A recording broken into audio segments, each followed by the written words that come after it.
Hello and welcome to all of you. आप सभी लोगों का बहुत बहुत स्वागत है। पिछली वीडियो में हमने देखा था पोर्टेबल फाइनेंशियल इंस्ट्रूमेंट्स के बारे में और कंपाउंड फाइनेंशियल इंस्ट्रूमेंट्स के बारे में। पोर्टेबल फाइनेंशियल इंस्ट्रूमेंट जब हमने देखा कि ऑब्लिगेशन की डेफिनेशन की वजह से कुछ इंडस्ट्रीज के अंदर प्रॉब्लम्स आने लग गई कि अब वो अपनी, क्योंकि उनकी इक्विटी क्लासिफाई होने लग गई एज अ फाइनेंशियल लायबिलिटी, तो उनकी बैलेंस शीट से इक्विटी साफ ही हो गया। तो उसके लिए हमने कुछ एक्सेप्शंस डाले स्टैंडर्ड में इंडेक्स 32 में, जिसका नाम था पैराग्राफ 16A और 16B, 16C और 16D। दो केसेस कवर करे थे उसके अंदर हमने कि अगर बेसिकली म्यूचुअल फंड का, जिसमें हमने एग्जांपल लिया था कि अगर यूनिट जो है आपकी पोर्टेबल फाइनेंशियल इंस्ट्रूमेंट है कि आप उनको कभी भी at any point of time वापस करके कैश रिकवर करने का, कंपनी के पास कैश देने का ऑब्लिगेशन है, तो वो उस कंडीशन में फॉलो करती है। दूसरा एंड स्पेशल पर्पस व्हीकल के बारे में हमने देखा था कि अगर जो यूनिट्स इशू हुई हैं वो राइट देती हैं, unit are issued for a net asset on in the event of liquidation. तो उस केस में भी हमने चार तरीके की उसकी एक्सेप्शन जो थी वो कवर करके, कंडीशन जो थी वो कवर करके चले थे और उसको अकॉर्डिंगली हमने इक्विटी के अंदर क्लासिफाई किया था।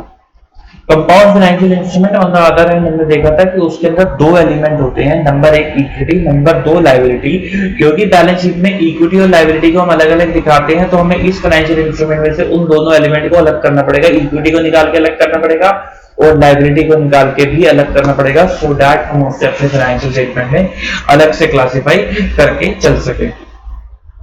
मुझे ऐसा लगा पिछली वीडियो में कि शायद कंपाउंड फाइनेंशियल इंस्ट्रूमेंट्स के बेसिक प्रिंसिपल्स और कॉन्सेप्ट को ड्यू टू टाइम कंस्ट्रेंट मैं ज्यादातर अच्छे से नहीं बता पाया, तो उसके लिए मैंने सोचा कि क्यों ना कंपाउंड फाइनेंशियल इंस्ट्रूमेंट की एक अलग से वीडियो बना दी जाए to cover all the concept and next and questions as well.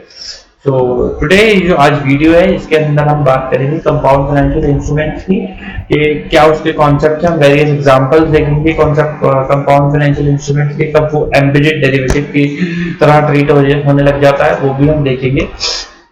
तो let's start our video.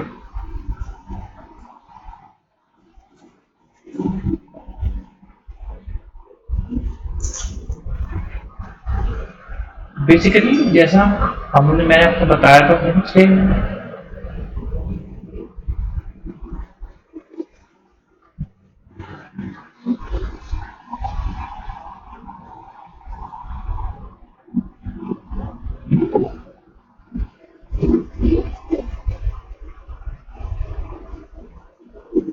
Compound financial instrument, इस फाइनेंशियल इंस्ट्रूमेंट्स में दो एलिमेंट होते हैं, एक एलिमेंट इक्विटी का होता है और एक एलिमेंट लायबिलिटी का होता है। तो एक बार हम पहले इक्विटी और लायबिलिटी की डेफिनेशन को देख लेते हैं।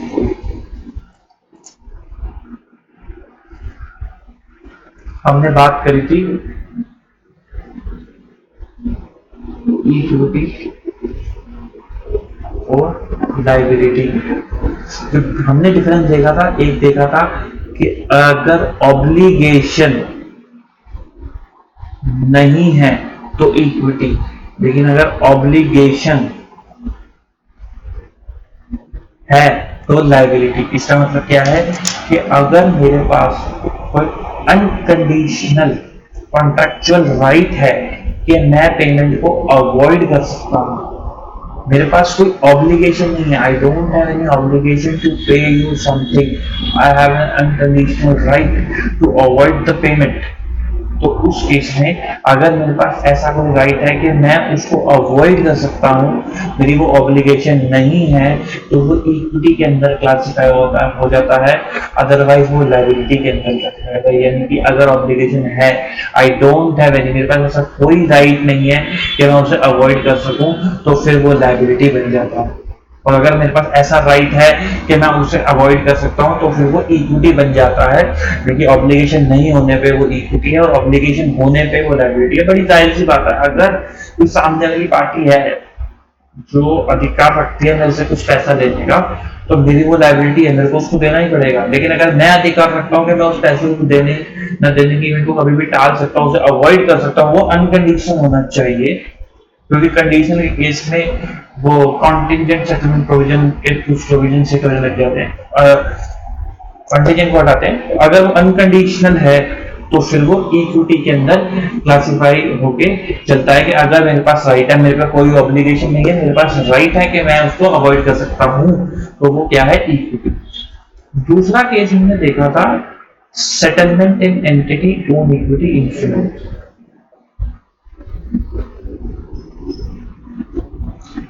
ओन इक्विटी इंस्ट्रूमेंट, इसमें हमने देखा था डेरिवेटिव और नॉन डेरिवेटिव। डेरिवेटिव के केस में अगर नंबर ऑफ शेयर्स फिक्स है और अमाउंट भी फिक्स है तो फिर वो क्या बनता है, इक्विटी। और अगर दोनों में से कुछ भी, नंबर ऑफ शेयर्स वेरिएबल है और अमाउंट फिक्स है, तो भी लायबिलिटी।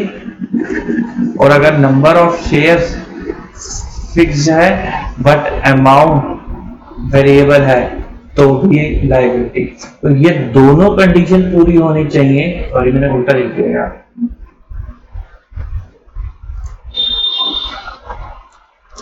ये यहाँ है।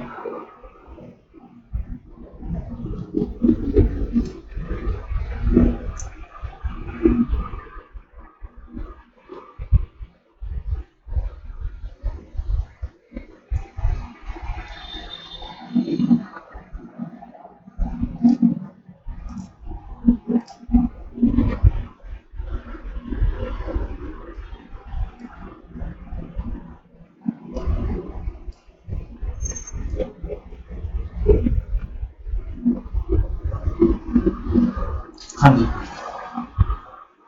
बेसिकली डेरिवेटिव के केस में अगर ये दोनों चीजें फिक्स हैं, नंबर ऑफ शेयर भी और अमाउंट भी, तब तो वो इक्विटी है। और अगर इन दोनों में से कुछ भी फिक्स नहीं है, यानी कि नंबर ऑफ शेयर या तो वेरिएबल निकल गए और अमाउंट फिक्स है, अमाउंट फिक्स है तो लायबिलिटी। अगर नंबर ऑफ शेयर फिक्स है लेकिन अमाउंट वेरिएबल है तो भी लायबिलिटी।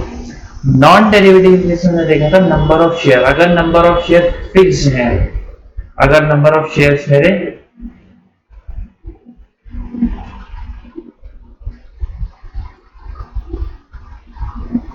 फिक्स हैं तो फिर वो इक्विटी है। और अगर नंबर ऑफ शेयर्स मेरे वेरिएबल हैं तो फिर वो लायबिलिटी है। लायबिलिटी के लिए मैं कह सकता हूं कि फॉर डेरिवेटिव अगर सेटलमेंट एंटिटी के ओन इक्विटी इंस्ट्रूमेंट में हो रही है तो हम ये देखेंगे। अगर सेटलमेंट एंटिटी के ओन इक्विटी इंस्ट्रूमेंट में नहीं हो रही है तो फिर हमारा ऑब्लिगेशन वाला पॉइंट ही वैलिड रहेगा। अगर सेटलमेंट एंटिटी ये कंडीशनल है, दोनों पॉइंट नहीं है, वो कंडीशन है, केस है कि अगर ये वाला केस आपका लगता है तो आप settlement in own equity instrument में डेरिवेटिव नॉन डेरिवेटिव को अलग करके देखोगे और उसमें नंबर ऑफ शेयर वेरिएबल है या फिक्स है। इसके पीछे का लॉजिक क्या है वो हमने पहली वीडियो में डिस्कस कर लिया था। तो ये क्लासिफिकेशन है मोटा मोटी इक्विटी और लायबिलिटी के अंदर। अब देखते हैं कि कौन कौन से कैसे कैसे हम वेरियस एग्जांपल्स बना के इंस्ट्रूमेंट्स बन जाते हैं जो कंपाउंड, जिसमें दोनों ही चीजें आने लग जाती हैं। तो सबसे पहला मैं केस रखता हूं आपके आगे, case number 1।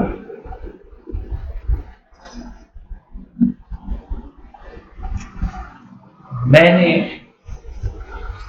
A limited issue 9% preference shares. Shares are mandatory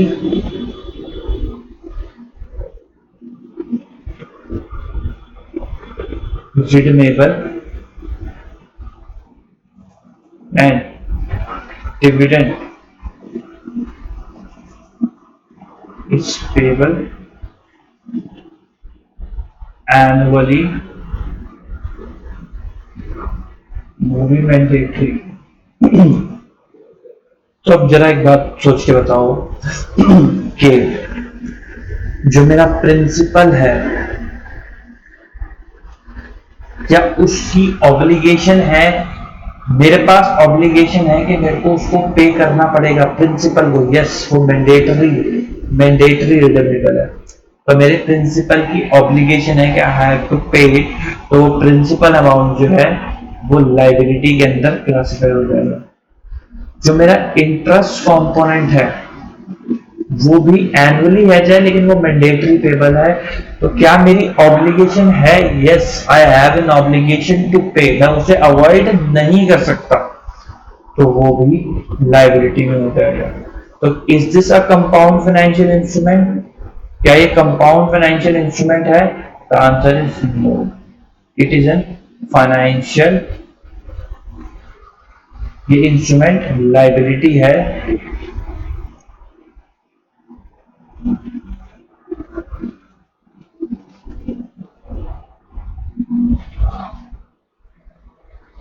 liability in its entirety,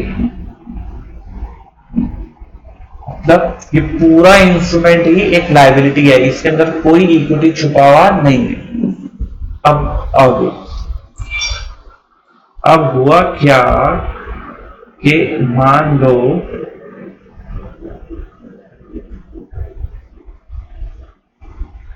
same है, मैंने आपको प्रेफरेंशियल इशू करे, लेकिन अब जो प्रिंसिपल है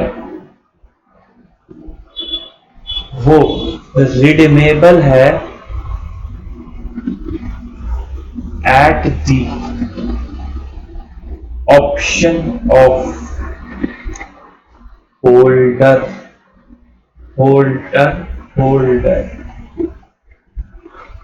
जो होल्डर है, यानी कि जो आप लोग हो, आप अगर चाहो तो कभी भी उस इंस्ट्रूमेंट को मेरे मुंह पे मार के पैसा दे सकते हो eight the option of holder. ये आप अगर चाहो तो कभी भी उसको पैसा दे सकते हो, उसको मेरे पास लाके मैं कटिबाध्य हूं मैं कि मेरे को आपको उसका पैसा देना पड़ेगा। अब जो इंटरेस्ट है वो भी मैंडेटरी है, तो इस केस में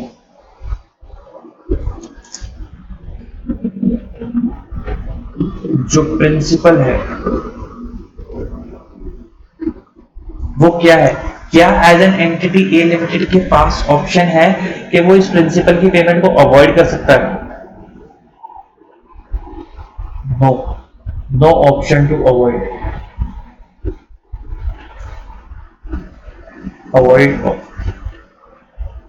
तो ये क्या हो गया? लाइबिलिटी। इंटरेस्ट तो मैंडेटरी पेबल है ही, वो भी क्या हो गया? लाइबिलिटी। तो क्या ये एक कंपाउंड फाइनेंशियल इंस्ट्रूमेंट है? द आंसर इज नो, ये भी एक लाइबिलिटी इंस्ट्रूमेंट है इन इट्स एंटायरिटी।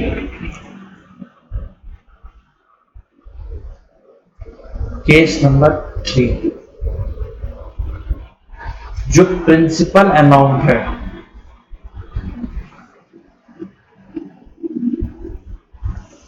वो सेम है, सेम बोले तो एट द ऑप्शन ऑफ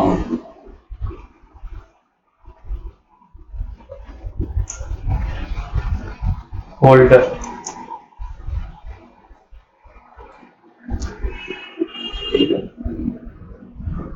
जो इंटरेस्ट है वो पेबल होगा eight the option of insure. अब बताओ, अब जरा अगर हम चेक करें, जो प्रिंसिपल है क्या मेरे पास राइट है? क्या ए लिमिटेड के पास राइट है कि वो उसकी पेमेंट को अवॉइड कर सके? The answer is no, right to avoid no, hence liability. Interest पे आओ तुम, इंटरेस्ट में है मेरी मर्जी, अगर मेरा मन हुआ तो मैं दूंगा इंटरेस्ट का पैसा, अगर नहीं हुआ तो मैं नहीं दूंगा। इंटरेस्ट का पैसा। इसका मतलब है कि जो इंटरेस्ट कंपोनेंट है हमारे इस इंस्ट्रूमेंट में, उसको पे करना है या नहीं करना है, उसको कब पे करना है, वो उसका अधिकार मेरे पास है, उसका राइट सारा का सारा मेरे पास है। तो एक बात तो जब हमारे बीच में ये डील हुई होगी तो आप लोगों को इंटरेस्ट पे दिखा होगा कि हम इसको कोई बेनिफिट दे रहे हैं।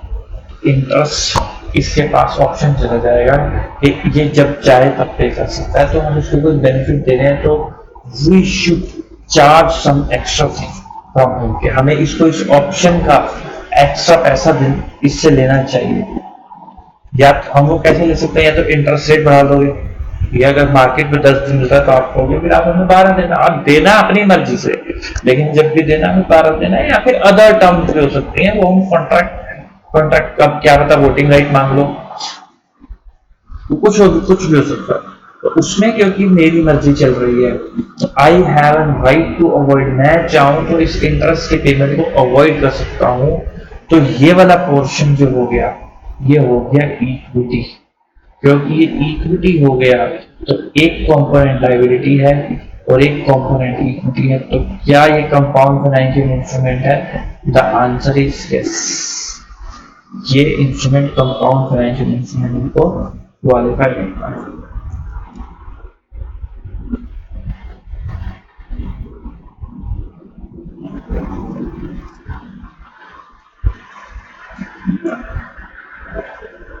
केस नंबर 4, जो प्रिंसिपल है तो मान लो at the option of insure, और जो इंटरेस्ट है वो भी at the option of insure. अब इस केस में जो प्रिंसिपल है, मेरी मर्जी, मैं चाहूं तो ना दूं, मैं चाहूं तो ना दूं और मैं चाहूं तो दूं, चाहूं मैं ना चाहूं, जो भी मैं चाहूं वही होगा इस इंस्ट्रूमेंट के साथ। तो जो प्रिंसिपल है वो भी क्या बन गया? इक्विटी। और जो इंटरेस्ट है उसमें मेरी मर्जी है तो वो भी क्या बन गया? Equity. Hence the whole instrument is equity. There is no liability component toward it, and since there is no liability, ये पूरा का पूरा इंस्ट्रूमेंट ही इक्विटी क्लासिफाई हो जाएगा।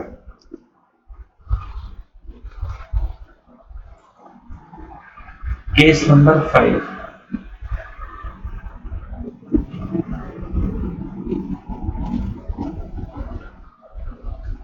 जो प्रिंसिपल है वो है at the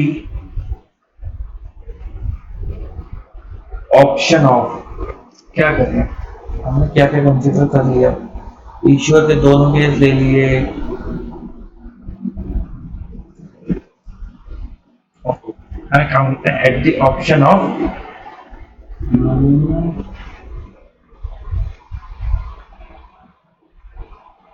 holder.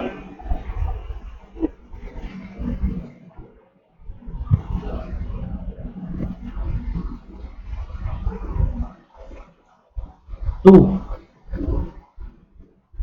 convert into equity share और रिडीम, और जो इंटरेस्ट है वो अपना मैंडेटरी है। अब इस केस में ये तो लायबिलिटी है, ये तो मैं बता देता हूं। जो प्रिंसिपल है, प्रिंसिपल की पेमेंट दो तरीके से हो सकती है, या तो मैं इक्विटी शेयर दे दूं, और इक्विटी शेयर का जो है वो फिक्स, या तो मैं आपको राइट दे दूं, मैंने आपको राइट दे रखा है कि आप या तो इक्विटी शेयर ले लेना विच इज फिक्स 1:1 की रेशियो फॉर एग्जांपल, या फिर अगर आप इक्विटी ना लेना चाहो तो आप रिडीम करा लेना, उसमें मैं आपको कैश दे दूंगा। अब इस केस में आपके पास ऑप्शन है, आई कैन नॉट अवॉइड, मैं अवॉइड नहीं कर, अगर आपने पैसा मांग लिया तो मुझे पैसा देना पड़ेगा, और अगर आपने इक्विटी मांग ली तो मेरे को आपको इक्विटी देना पड़ेगा। अब यहाँ पे ऑब्लिगेशन वाला भी क्लॉज हिट हो रहा है और settlement in entity own equity instrument वाला भी हिट हो रहा है।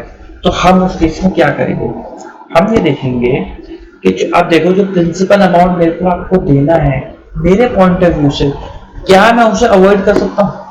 अगर आपने मुझसे कैश मांग लिया तो क्या मैं उसे अवॉइड, क्या मेरे कंट्रोल में है उस कैश की पेमेंट को रोक पाना? नहीं है, मेरे कंट्रोल में नहीं है। तो मेरे पॉइंट ऑफ व्यू से वो इंस्ट्रूमेंट हमेशा ये लायबिलिटी ही क्लासिफाई होगा। कंपाउंड फाइनेंस इन डेज 32 के अंदर जो कंपाउंड फाइनेंशियल इंस्ट्रूमेंट दे रखा है वो हमेशा इश्यूअर के पॉइंट ऑफ व्यू से दे रखा है, होल्डर के पॉइंट ऑफ व्यू से उसकी बात नहीं करी हुई है। तो मेरे पॉइंट ऑफ व्यू से वो लायबिलिटी क्लासिफाई होगा, बट मैंने इसके अंदर आपको एक ऑप्शन लगा के दे दिया। ये समझ लो मैंने आपको एक लायबिलिटी इंस्ट्रूमेंट इश्यू करा, प्रेफरेंस शेयर जिसकी मैंडेटरी पेमेंट होनी थी, उसमें मैंडेटरी इंटरेस्ट था, मैंने साथ में कॉल ऑप्शन लगा के दे दिया।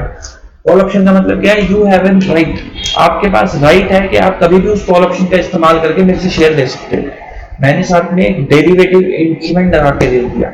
अब वो यानी कि इसमें 3 लगा गए, प्रिंसिपल तो मेरा लायबिलिटी है, इंटरेस्ट तो मेरा लायबिलिटी है, जो उसके साथ मैंने डेरिवेटिव लगा के दिया वो क्या है?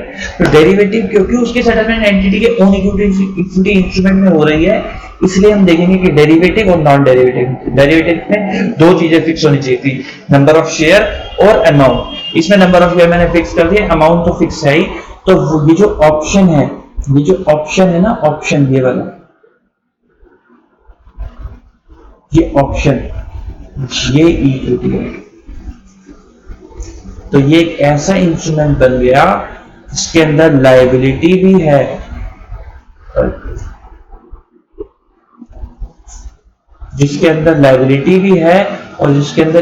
भी है, और लायबिलिटी प्लस इक्विटी बन गया कंपाउंड फाइनेंशियल इंस्ट्रूमेंट।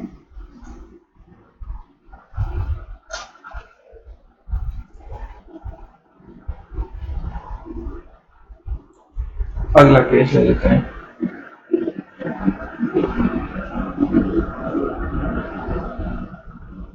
जो प्रिंसिपल है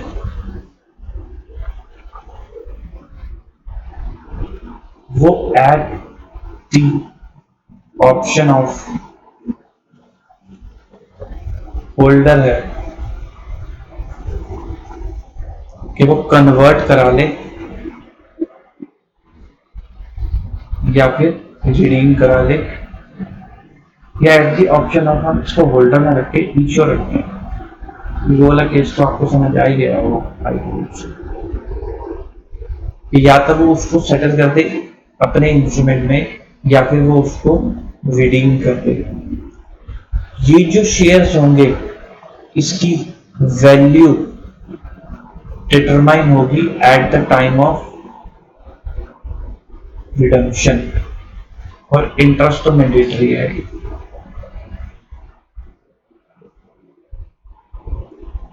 तो इंटरेस्ट तो लायबिलिटी है।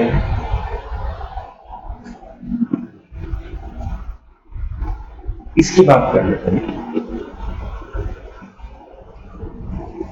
मेरे पास ऑप्शन है कि मैं चाहूं तो आपको नंबर ऑफ शेयर दे दूं या फिर आपको कैश दे दूं। मेरे पास ऑप्शन तो है कि मैं आपको चाहूं तो नंबर ऑफ शेयर दे दूं या फिर मैं आपको कैश दे दूं, लेकिन जो नंबर ऑफ शेयर है वो फिक्स नहीं करेंगे। मैंने कहा जितना मेरे को आपको कैश देना होगा ना फेयर वैल्यू के टाइम पे, मैं अपने शेयर की वैल्यू रिडम्पशन के टाइम मेरे को आपको जितना कैश देना होगा मैं उस टाइम पे अपने शेयर्स की फेयर वैल्यू देख लूंगा, मार्केट वैल्यू क्या है उसके अकॉर्डिंगली मैं आपको शेयर दे दूंगा।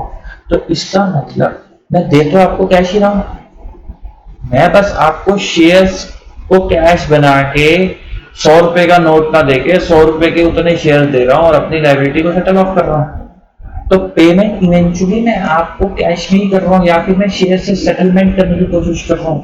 तो है ये लायबिलिटी, बस इसकी सेटलमेंट शेयर में हो रही है एज अ करेंसी की तरह शेयर्स को यूज करके, तो ये दोनों ही लाइबिलिटी है। तो hence the entire instrument is liability, not a compound financial instrument. अगर मैं ये कहता कि मेरे पास राइट है कि मैं चाहूं तो इसको फिक्स नंबर ऑफ शेयर्स में कन्वर्ट कर सकूं और अब तो रिडम्पशन ना दे सकूं, तो उस केस के अंदर जो मेरा ऑब्लिगेशन था मैं अवॉइड कर सकता हूँ। मैं अपना ऑब्लिगेशन अवॉइड करके आपको शेयर दे सकता हूँ, वो भी फिक्स शेयर दे सकता हूँ which is fix today at current market value. तो ये वाला प्रिंसिपल पोर्शन पूरा का पूरा उस केस में इक्विटी बन जाता, पूरा का पूरा ये इक्विटी बन जाता, ये इक्विटी और ये लाइबिलिटी उस केस में, तब ये जाके कंपाउंड फाइनेंशियल इंस्ट्रूमेंट डेफिनेशन को क्वालिफाई कर जाता। अब एक केस और हम ले लेते हैं,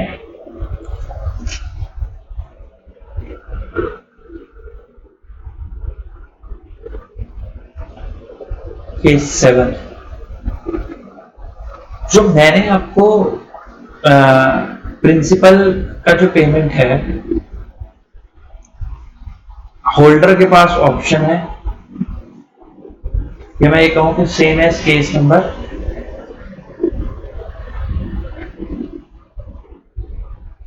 principal and interest, same as case, कौन सा केस था हमारा,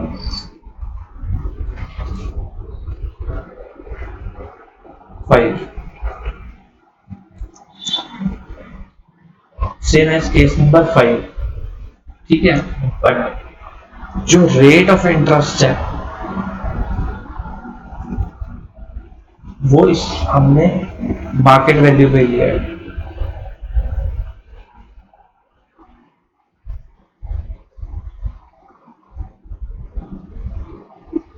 तो उन्होंने कोई भी ऐसा कोई डिविडेंड जो है वो हमसे या फिर वो कोई वोटिंग राइट वगैरह क्लेम नहीं किया। अब इस केस में क्या होगा, केस नंबर 5 के हिसाब से आपके पास ऑप्शन तो है कि आप कॉल ऑप्शन तो आपके पास था कि आप इसको कन्वर्ट करा सकते हो इक्विटी शेयर में, बट मेरे लिए वो लाइबिलिटी क्लासिफाई हुआ था पूरा का पूरा इंस्ट्रूमेंट, लेकिन हमने साथ में कॉल ऑप्शन लगा के दिया था which is classified into equity according to क्या वो नंबर ऑफ शेयर फिक्स है वेरिएबल है।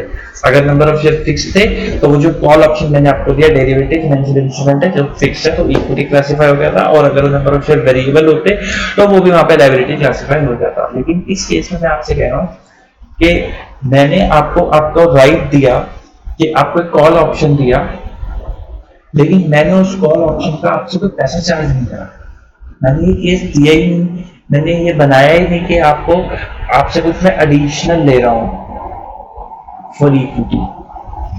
तो उस केस में क्या होगा, यानी कि आपके पास एक कॉल ऑप्शन तो गया कि आप कभी भी उस इंस्ट्रूमेंट को यूज करके वैसा नंबर ऑफ शेयर ले सकते हो, लेकिन अगर आप देखो तो मेरा इंटरेस्ट रेट मार्केट रेट के बराबर है, यानी कि जो मेरे शेयर्स उसकी फेयर वैल्यू आ रही है इक्विटी की। अगर आप डिफरेंस निकालो कंपाउंड के, हम कैसे कैलकुलेशन करते हैं, हम लायबिलिटी की प्रेजेंट वैल्यू निकालते हैं for market rate of return which is equal to the fair value, minus करते हैं फेयर वैल्यू जो मेरे इंस्ट्रूमेंट की आ रही है, फिर जो डिफरेंस होता है वो इक्विटी बनता है। यहाँ पे क्या, जब आप डिफरेंस निकालोगे वो जीरो आ जाएगा बिकॉज वो मार्केट रेट और आपका इंस्ट्रूमेंट का रेट सेम है।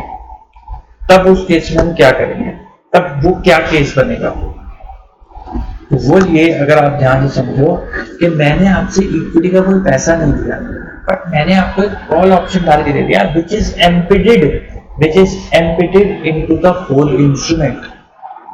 या फिर उस वाले केस में जिसमें वो कॉल ऑप्शन में नंबर ऑफ शेयर अगर वेरिएबल होते, वो इक्विटी क्लासिफाई ना होता, तो उस केस में जो मैंने आपको कॉल ऑप्शन दिया वो एक डेरिवेटिव बन जाता which is embedded into the whole instrument. मैंने इस पूरे इंस्ट्रूमेंट में केस नंबर 5 में अगर आप देखो, मैंने यहाँ पे आपको बोला था फिक्स, मैंने आपको बोला था फिक्स नंबर ऑफ शेयर, तो वो इक्विटी बना था। अगर ये फिक्स ना होते, ये वेरिएबल होते, तो ये कॉल ऑप्शन कहाँ क्लासिफाई हो जाता, ये कॉल ऑप्शन क्लासिफाई हो जाता लायबिलिटी के अंदर, और मोर अप्रोप्रिएटली डेरिवेटिव फाइनेंशियल लायबिलिटी के अंदर। और क्योंकि ये derivative financial liability call option, तो यानी कि आपने पूरे इंस्ट्रूमेंट के अंदर एक डेरिवेटिव एम्बेडेड करके दे दिया, तो ये एम्बेडेड डेरिवेटिव का केस बन जाता है। अब इसको अलग करना है या नहीं करना है, या ये इंडेक्स सेक्शन 9 में कैसे डील होता है, वो जब हम एम्बेडेड डेरिवेटिव देखेंगे हम तब डिस्कस करेंगे। बट आप ध्यान से समझो, ये नहीं कि हर जगह कन्वर्जन कंपाउंड फाइनेंशियल इंस्ट्रूमेंट बनता है, आपने बस कन्वर्जन वर्ड पढ़ा और आपने बोले कंपाउंड है कंपाउंड है कंपाउंड है, नहीं। You have to analyse the situation practically कि हम एक्चुअली में हमारी राइट एंड ऑब्लिगेशन इस इंस्ट्रूमेंट के साथ क्या जुड़ी हुई है। अगर जो हम ऑप्शन दे रहे हैं, डेरिवेटिव दे रहे हैं, नॉन डेरिवेटिव दे रहे हैं, तो वो फिक्स से नंबर ऑफ इक्विटी एंटिटी के ऑन इक्विटी इंस्ट्रूमेंट में सेटल हो रहा है या फिर वेरिएबल में सेटल हो रहा है। वेरिएबल में अगर सेटल हो रहा है और आपको लगता है कि हम अपने शेयर्स का इस्तेमाल एज ए करेंसी की तरह कर रहे हैं, तो it should be liability, it should not be classified as equity. जैसे इस केस में हमने देखा था कि हमारी जो शेयर्स की वैल्यू थी, इक्विटी का कुछ पैसा हमने उससे लिया ही नहीं। हमने जब सारा का सारा पैसा उठाया प्रिंसिपल और इंटरेस्ट का सेम एज केस जो उठाया वो सारा का सारा उसकी फेयर वैल्यू बैठाया था, यानी कि नए डेरिवेटिव एम्बेडेड करके दे दिया। तो this is the entire instrument is liability in which a derivative is embedded into, इसके अंदर हमने एक डेरिवेटिव घुसा कर दे दिया।